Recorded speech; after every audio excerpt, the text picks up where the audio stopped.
Welcome back, everyone. I am so excited for the conversation you are in store for today.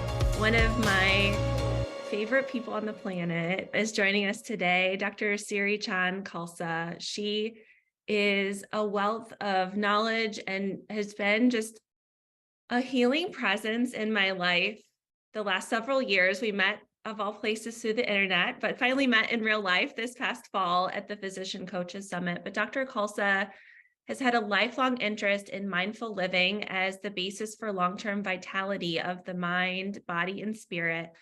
She is trained in internal medicine. She trained at the Mayo Clinic and is board certified in internal medicine, integrative medicine, lifestyle medicine, and hospice palliative medicine.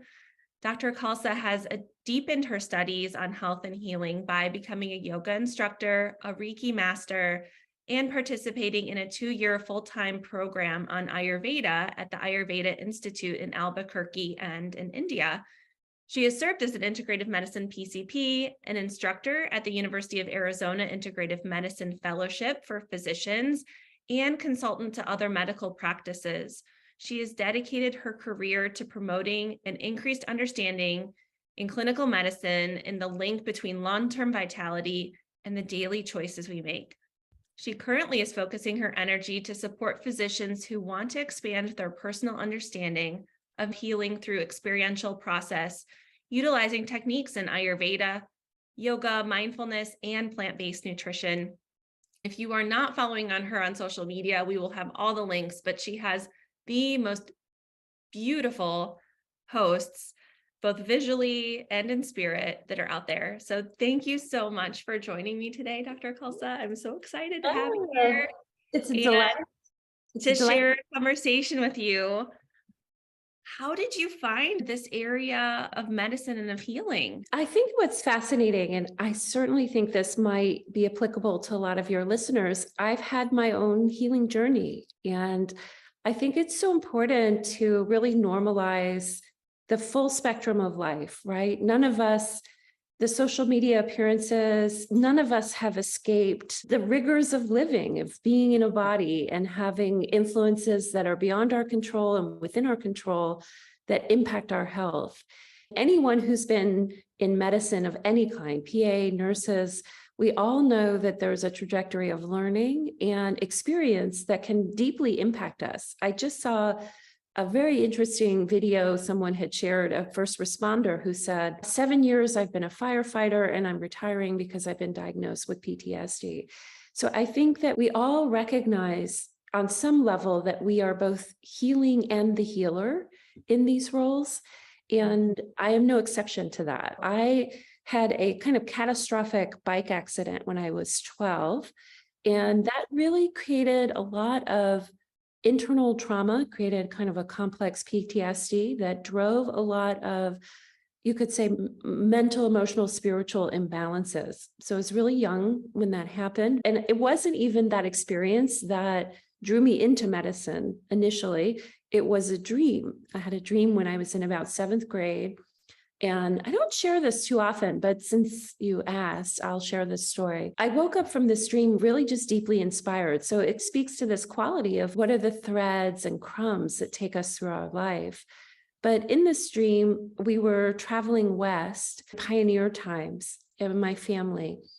And one of my family members, this is a dream just for everybody listening, and one of my family members grew gravely ill, probably going to die. Not uncommon. When I grew up a child in the 80s, we learned a lot about early US history, all sorts of things. Playing the Oregon Trail.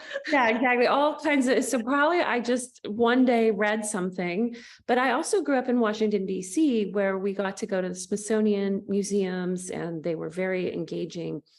And in the dream, this family member, I think it was my brother or sister, don't recall which, had fallen ill. And I thought, oh, this is really sad. I think I was maybe a young adult, 10, 11, 12, not teenager quite yet, whatever the terminology for that is. And I found myself really deeply sad at this impending loss.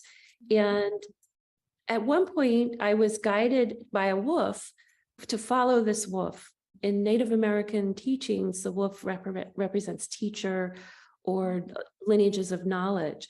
The wolf led me to a circle of Native Americans. I've always had a deep and respect for the indigenous healing systems, even when I was young. So somehow this had resonated. And in the dream, the sort of elder medicine person took me to the local botanical healing resources and showed me how to make a tea or some sort of blend of botanicals to take back to the sick family member who then healed. And I woke up from that dream, just this is what I'm going to do. I'm going to learn these healing arts. This was really far before integrative medicine has this platform that it does now. There were certainly early leaders and bridging thoughts and systems of bringing the indigenous longstanding healing traditions to the modern era. However, I wasn't exposed to that growing up in suburban Washington, D.C. on a sort of consistent basis. So this is like PBS, some morning cartoons. We didn't have the internet. We didn't have smartphones. We had libraries. So I think probably from that point forward, my learning was curiosity. And then I would pick up books on botanical medicine. And then in the pre-med time, I went through a very significant healing crisis and leaned very heavily into botanical and mindfulness practices that I think allowed me to function and carry through all the training while always knowing that there were the other pathways, which at that point in time in the 90s was somewhat heretical, honestly. If you brought a botanical into a attending rounds discussion, it was like, what the heck? Like that stuff. Are you in the right place? It's like, it's not potent or it's dangerous. And in many cases, neither of which would have been true. So then as you're completing your traditional kind of internal medicine training route, at what point do you take the leap into exploring kind of some more formalized training? It was very interesting because when I was applying to medical school, I actually also applied to naturopathic school and looked at acupuncture schools. And I had attended a very rigorous magnet school in Virginia that's internet ranked in the top 5 consistently. So the blessing and curse of being at a high achieving academic environment at a young age was that I like scientific rigor when it's applied ethically. And I love it. I love scientific discourse, discovery, assessment, reassessment, revision. And in my perfect world, we have really developed the research models that support us understanding how these ancient healing systems work. At that time, I couldn't find the rigor of science that I wanted in those programs. And because I see the value in understanding the neurohormonal cascades, the detoxification pathways, turns out we don't use that in medicine. We really just get stuck in our ruts of prescribing drugs because of the length of office visits. We hardly have time to explore anything, but that's of course a whole long tangent. But that was how I really just cemented for myself that I was probably going to have to invent it myself. I was probably going to have to incorporate and learn it myself. And in many ways, these older healing systems ignite our intuition. I personally feel there's nothing more powerful than a healer whose intuition is awakened. Nothing is more powerful because the intuition is when we're in that sacred relationship that tells us, ask them about their grandma. Ask them about how they wake up in the morning. Ask them why they binge eat. What happened when they were 5? Ask them about their childhood trauma. Ask them about what can they afford. Ask them about their abusive partner. We as clinicians vastly underestimate all the energy that surrounds a person that initiates their healing pathway. So from my perspective, of course, there are formulaic systems within traditional Chinese medicine or Ayurveda that are very important. One cannot flippantly apply them. But for a modern sort of Western trained, allopathically trained physician, waking up the integration of knowledge, compassion, and intuition creates a sacred relationship that allows the patient, the client, however you refer to them, to awaken something within themselves, because the client, the patient, is the doer of the healing. Again, this is another big misnomer. We believe the pharmaceutical is the doer, but ultimately the mediation of the pharmaceutical within the body is in the context of that individual. And so I think I just realized that my intuition had been awakened. And that was like the matrix or whatever pill colors, like the red pill. There was no going back after that intuition had been awakened. There was just no undoing it. So I found that from that point forward, I would just learn wherever I could. I ultimately worked in hospice. I worked a bit in primary care. I wasn't well suited for the hospital. I'm just quite sensitive in the hospital. The sounds, the smells, the intensity, for my particular constitution and the trauma that I had carried from this bike accident and then ensuing really ridiculously bad life decisions cumulatively led me to being like not really able to exist in a state of safety in hospital environments. Pretty much when I finished my residency, I said, we're not doing that again, and had a short stint where a medical error was made right after my residency. I made a medical error. I was just so devastated that those two pieces, it was a very understandable error. We just judge ourselves so harshly. And so that was it. That was the end of my inpatient career. And I really have only set foot back into hospitals to deal with family emergencies and such. So that having been said, my career from that point forward was 1/3 clinical time, 2/3 art, creativity, and exploration. So I never really had a lot of financial resource as a physician, but I consistently invested back into life experiences, learning, and ultimately in 2011, I had been doing hospice, working in hospice, which gives you a lot of flexibility. It's about presence, et cetera. I went to Ayurvedic school for 2.5, 3 years, basically, came back, and then I went into a full-time primary care job, which I had never actually done. And I did that with a lot of hope that there was going to be innovation in that with a large company. And it all looks good on paper.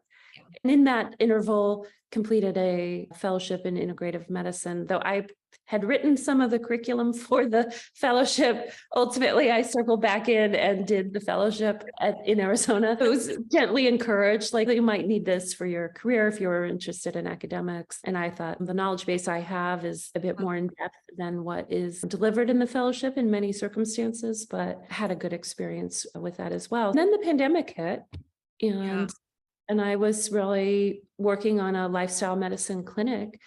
And then I pivoted to coaching because I found that the issues around health, healing, and burnout, and also people needing to decolonize some of what had been offered from the indigenous and older healing systems, superimposing our Western beliefs and unfortunate cultural learning needed to happen. So I've been educating and coaching physicians in two areas, really, to learn and grow and understand these healing modalities and to feel confident and comfortable to launch their own practices and work on their social media. Not many people know I do that, but I help other coaches, physicians, integrative practices feel confident that what they believe in their intuitive space can exist in this world, in this time.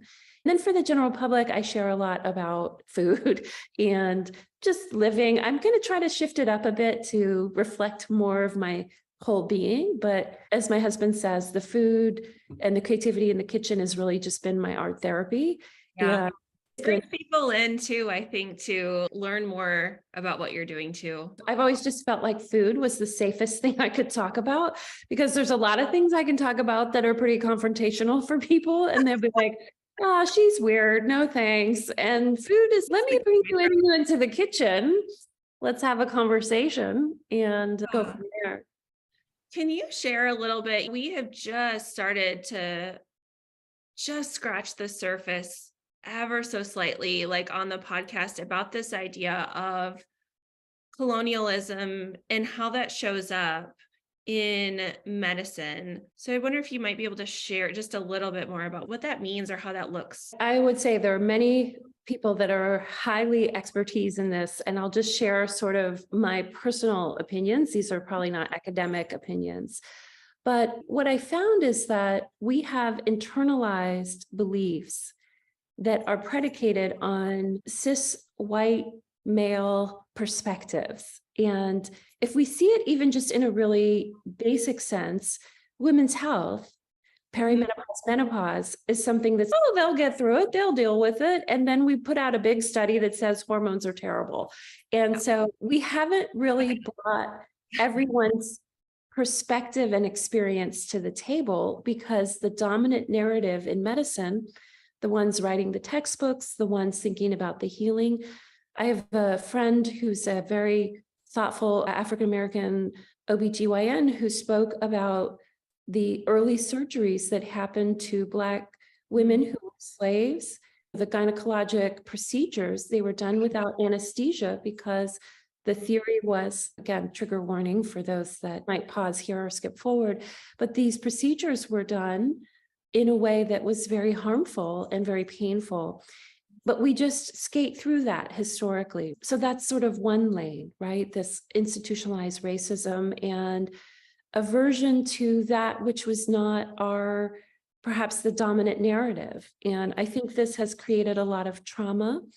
The healthcare statistics around care for people of color have statistical variances in treatment of pain, disease outcomes.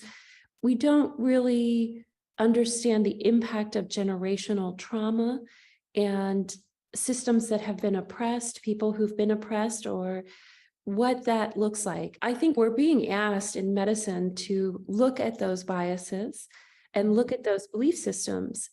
From the standpoint of traditional healing systems, like traditional Chinese medicine or Ayurveda, I had experience not too long ago where someone I know we'll digress here for a minute, who had loss of smell with COVID. The data seems to suggest that rigorous smelling and things that are high potency in smell, you probably could speak to this better than I, because you have seen this in patients, it starts to re-stimulate those pathways.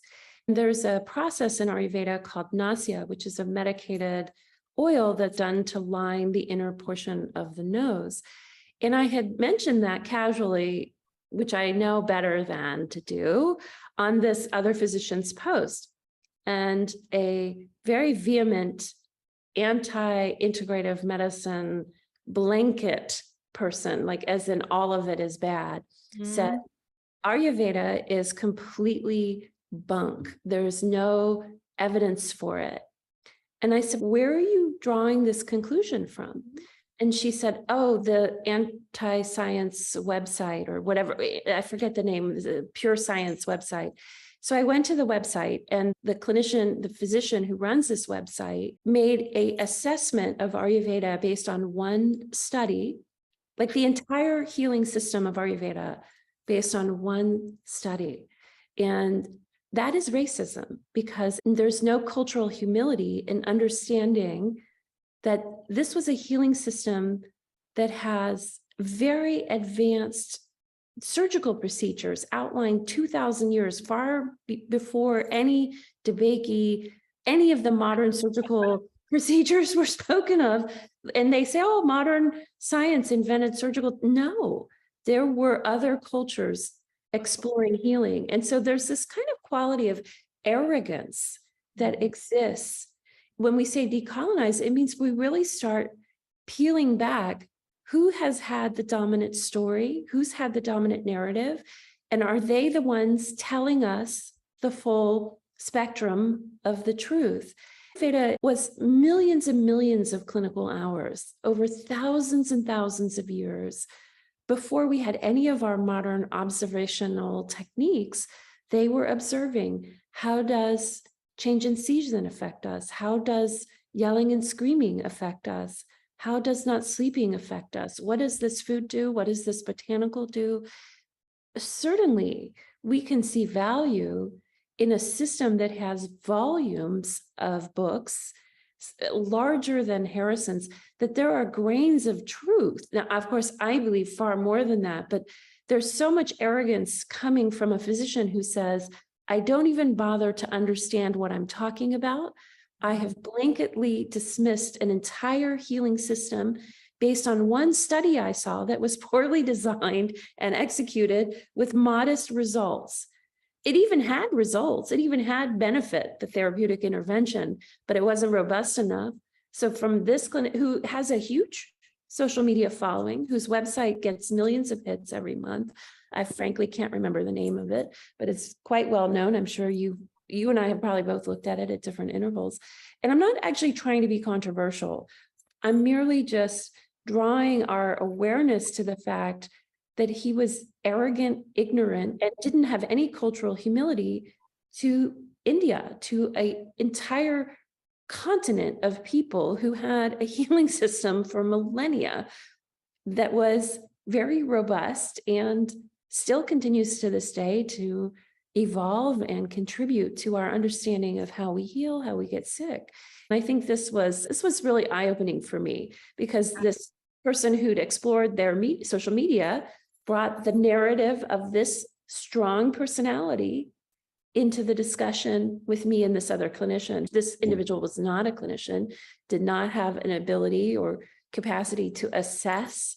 They were looking at data that had been provided and a conclusion that had been drawn as absolute. We have another end of that spectrum that is the ridiculous, buy my supplement, heal yourself phenomena. And neither of those are actually a good thing, in my opinion. We have to find the balance and find a middle road and have cultural humility. And I think be curious and continue to explore an internal bias that we may have towards a healing system, towards an individual, towards a class of people, towards a race of people, towards a gender of people, or a zone of differentiation within that. Someone who may be transgender, someone who may be exploring gender. So many different ways that we can explore and accept the fact that this is someone's journey. There are people for whom this is remarkably valid, and we can't just arrogantly superimpose. We can be curious. For me, that's what decolonization looks like. And I could speak pretty extensively around what I think is happening in the mindfulness community to this as well. And yoga, for example, we have to call it stretching, and we have to say mindfulness is something else. But these are qualities that were brought from the East, and they have very deep and rich traditions, which we're using in science, but we pick and choose what we want from them. We don't actually come into them with some humility that there is a vast and expansive healing system within the context through which these systems work. So then we say, oh, the data is good, but the data could be better if you holistically understood the context in which and the lifestyle in which these practices are applied. We need to chat more about that as I'm just thinking about, I have my nasal saline mist here. I don't have the rinse bottle, but neti pot and use of saline solutions to rinse out our sinuses. How often I am recommending that because the data is good, but it is also very decontextualized from its traditional finding. And I think I love that it's present, because in its own way, it's a thread.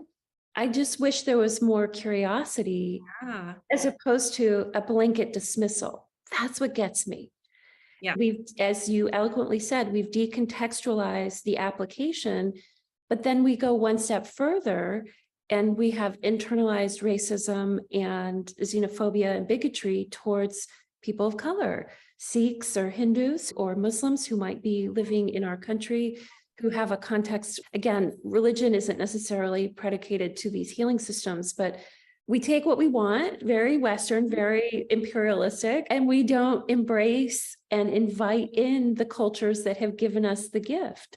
And much of, again, I don't really consider myself an expert, so I apologize if I've to the listeners, if I've offended someone in some way, reach out, educate me better. But I'm always wanting to learn more about this. I'm always wanting to be deeper in my understanding. And it's my responsibility, honestly. It's not the responsibility of a Black leader or a person of color to tell me how to educate myself on this. It's on me to learn about anti-racism. And I have had a very interesting journey because I converted to the Sikh faith and married a Sikh Indian man. So my relationship to these currents, if you will, of culture, these ebbs and flows have been very educational, being in a mixed race marriage and having come from a very sort of average Western, white, upper middle class, suburban Washington, D.C. background. Yeah. And I'm still a decade into interracial marriage, but I continue to try to learn and grow in that. And as a parent too. And it's interesting, all these topics, they came up in, I just completed the Lodestar course on trauma, which was phenomenal. But this idea of anti-racism work, us as more of the majority, like needing to be the ones initiating the work, all came up in conversation just so recently. So this is all very timely for me to be having this conversation with you as well. I think the realization that we all just, there's so much sometimes that this idea that we don't know sometimes what we don't know, and that's okay. But then when you do know better, hopefully there is that continued wanting to do better. Exactly. Was there something from her course that particularly? It was more of conversation, like it was a very diverse group of individuals within our course. Someone who looked like myself asked one of the women of color in the group, what can I do? I feel bad. So there was this conversation, this open, wonderful conversation about how that could be reframed so that was not as activating or triggering experience for the marginalized folks in our group. The onus is on us. It really is, for people who have had the dominant cultural narrative. And everyone has had struggles. We're not, again, people could sometimes push back and say, I haven't had it easy either. And that's not actually what we're talking about. Every human being struggles. Like I said, we all have the challenges that face us, but there are some groups of people where the challenges are so culturally based that it's very difficult for someone who's not experienced that to be sensitive to. I think this is actually a very contextual story in healing and understanding healing better, is that perhaps someone of color who's having trouble managing a disease state, there needs to be more sensitivity to a trauma that they may have from the context of their life story. And trauma actually, and I think that, not to dwell too much on this subject, but trauma actually has healing pathways. When we trained, being a little bit older than you, I had this sense there was no way to heal. You were going to be permanently broken if you had PTSD or complex versions of this. And I've really come to appreciate that people can re-knit themselves and fill in the cracks with gold. This kind of Japanese concept that when the pottery breaks, the potter can bring it back together. And these flecks of gold that are in the cracks can bring beauty and perspective.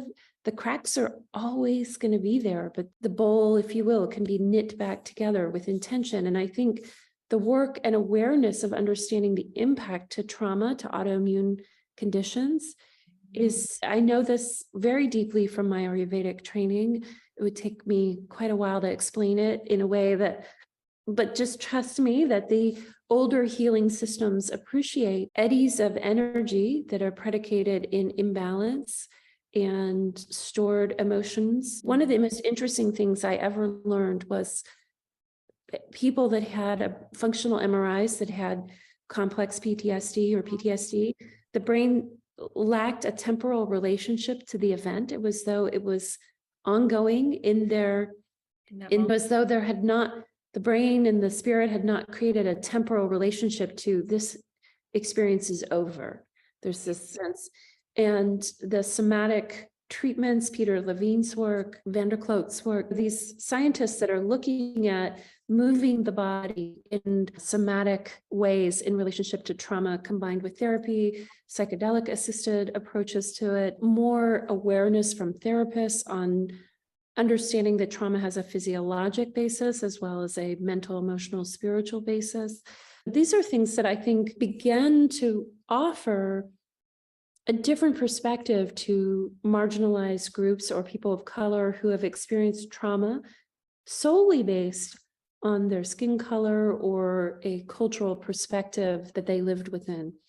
And I think that from that sort of dominant cultural perspective that you and I kind of share is having an awareness that there are healing pathways for people within this that makes sense for us then to do the work around it. If there's a hopeless feeling in it, people are, I'm not really sure what I can do, and I'm not surely sure what needs to happen here, but there can be and ideally will be hope and an understanding that by developing cultural humility, by becoming anti-racist, we begin to awaken pathways of healing for people that create community and culture healing that actually takes us away from what I feel like is a slippery slope that we could find ourselves on, where these things don't improve. And we begin to see the more universality of the human experience, and that we're in this together, that this ship sailing out to sea all by itself, it doesn't work anymore.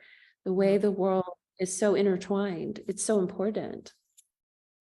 And what I'm hearing you say, like, the real crux of it is leaning in, staying curious, and really fostering some of those human to human connections. Again, it's not really necessarily, I think, important for us to go to a person of color and say, what did I do wrong? Or how can I do better? It's really seeing it and saying, how can I support you? Taking it out of the context of ourselves and saying, what kind of support do you need? Do you need a career connection? Do you need some support writing a letter for salary raise, mentoring, at least in the clinical world, appreciating that there's another story that maybe we weren't sensitive to. Awesome. When people are listening to this and they want to find you, where are the best places that they should be looking? And we will link to them, but sure. I think I'm pretty active on Facebook and Instagram, and I have a website, drsirichand.com, not spelled out doctor, but dr. Those are great places to find me. I'm on every media platform, though, wherever your preferred place is. You can just can't find the handle Dr. Siri spelled out doctor because someone had taken DR. I probably ought to change my website, but at this point I'm invested in a lot of work. Yeah, it all works out. But yeah, so spelled out Dr. Siri Chand on all. Pretty much I'm not on Snapchat, but pretty much I'm everywhere else. I feel like I missed the boat on Snapchat. I'm 50. I really missed the boat. We've been wrapping up our more recent episodes by asking our guests if they had advice to give someone on becoming more confident. What advice would you offer them? I think that this is such a beautiful question. And I think that I really appreciate that I truly believe curiosity builds confidence. So foster curiosity in yourself. There's a lot more I could say, but it's so individualized for each person. If you feel curious about how moving more would help you, get in a Facebook group about people who want to know how to move better, who have chronic debilitating illnesses. If you want to know how to eat better, get curious and go on Pinterest and look at 1, 2, 3 plant-based recipes, easy peasy, or search easy vegan recipes or easy plant-based recipe hashtags. If you want to learn about how stress reduction could impact your disease state, look at a mindfulness or yoga or Tai Chi class. If you are interested in understanding better how trauma has impacted you, get curious and go to Yelp and read a bunch of therapists' reviews and see if somebody's profile jumps out at you, or Psychology Today has a listing of them. If you believe that you think community and not feeling so isolated is important, start a meetup group around a topic of interest to you. You can do Zoom calls, you can meet in person. If you feel that a relationship is really stagnant and holding you back, begin the difficult conversations with that person. Get curious about how you can undo a lock in a relationship. So if you feel beneath it financially, follow some smart financial people on social media, learn some new tips, become financially literate. If you feel an inkling that your current spiritual tradition isn't nourishing you, attend another space that offers spiritual nourishment. I think we need all these areas of life to be aligned in a way that supports our growth and development as humans and our interconnectedness to each other. So the most important variable in that, which I hadn't even thought about before this conversation, is really just getting super curious, like sitting for a moment as you're listening now, closing your eyes gently, and just taking a moment. What am I feeling? Okay, touching into the body and then saying, what do I want? What am I curious about? Often our unexperienced, undigested emotions keep us busy. So take a moment, experience an emotion, and beneath that is inevitably a wellspring of interest in life. If it happens that you do that check-in and it feels blank or foreign or flat, get some support. Find a coach or therapist who helps you rediscover that terrain. I don't believe, maybe save Antarctica or Serbia, that any terrain within us is permanent tundra. There's always, from my perspective, the possibility of growth and shift and change. None of us has unfertile ground. We just have to find the right people. Oftentimes, I always say, if you're doing it the way you've always done it, you're unlikely to get another result. So we often need programs like what you're offering, podcasts, coaches, teaching, courses, to help lift us out of the narratives that have been the dominant internalized stories and beliefs about ourselves. And that's important work we all have to do right now. Yeah. Oh my gosh, that was amazing. Everyone go back, hit the rewind button a couple times and listen to that a few times and get to work. I know. I always say the beauty of it is that when we do that work, then life begins to flower. We begin to feel empowered. We begin to be informed by things beyond just everything we've been taught or internalized. Because I actually believe this, I'll close with this. I actually believe that there is innate goodness in nearly everyone. And commingled with that is an innate intelligence about how to treat other people, how to treat ourselves. I just feel like we get so much signal about, so much noise, I should say, so much noise about what that needs to be, should be, could, but inside us resides this ancient awareness that these older healing systems had relationships to, that can guide us. Subtle things can actually change our trajectory dramatically. Final analogy I'll leave you with is, if you have a ship that's leaving New York and it wants to go to London, and let's say it's a 30-day journey, but let's use the equivalent of our life. Let's say it's a lifetime journey, and you make a tiny course correction by just 0.0001 degree, but you're on a long-term trajectory, you're going to end up in somewhere in Norway and not England. So tiny decisions can and do impact over time, but nothing is a quick fix when you look at things from these older healing systems. Nothing is like that. Yeah. It's the day in, day out, keep showing up, keep getting back on the horse, even when you haven't felt good, like after recover and then get back at it. Yeah. And like you said, perhaps before we were recording, letting the full spectrum of the human experience exist and say, I don't have to pretend to, at least to myself, that I'm having a good day when I'm not.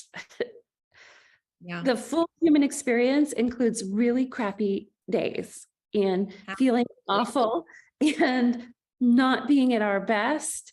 And the less we judge that and our thoughts around that emotional experience of feeling angry, frustrated, desolate, despair, I think the more ease we have to just let that emotion come through us, let that experience come through us, and allow for something else to emerge after that. It is what it is, and it's part of all of it.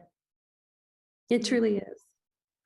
Thank you. Thank you. This has been absolutely wonderful, and I can't wait till we get to speak and hang out again.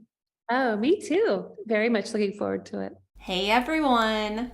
I am going to ask you once again to go into Apple Podcasts and submit a review of the podcast for me. But first, I'm going to share a review from Dr. Lex RX. Dr. Wada's unique perspective is amazing considering she's both an autoimmune patient and physician. Her experience, expertise, and insight make this podcast so valuable. Keep them coming. One other from Amanda Catherine. Wow, so informative. Thank you for bringing more attention to autoimmune diseases. Each podcast is so informative and well thought out. Very impressed with all that you do. Thank you so much, Dr. LexRx and Amanda Catherine. I really appreciate the feedback and the review. I want to incentivize you to leave a review too. So anyone who leaves a review between now and my birthday, which is April 6th, will be entered into a drawing to receive a box of all of my favorites. If you've already reviewed the podcast, just hop back over and leave another review. If you haven't left a review yet, now's your time. You have a few weeks to do so. I'm going to announce the winner through my newsletter email. If you aren't subscribed yet, head over to drkarawada.com, and in the upper right corner, you can hit the subscribe button. Thank you so much, because Apple Podcast reviews are one of the ways to increase how many people are able to access and see all of this education and information we're putting out into the world.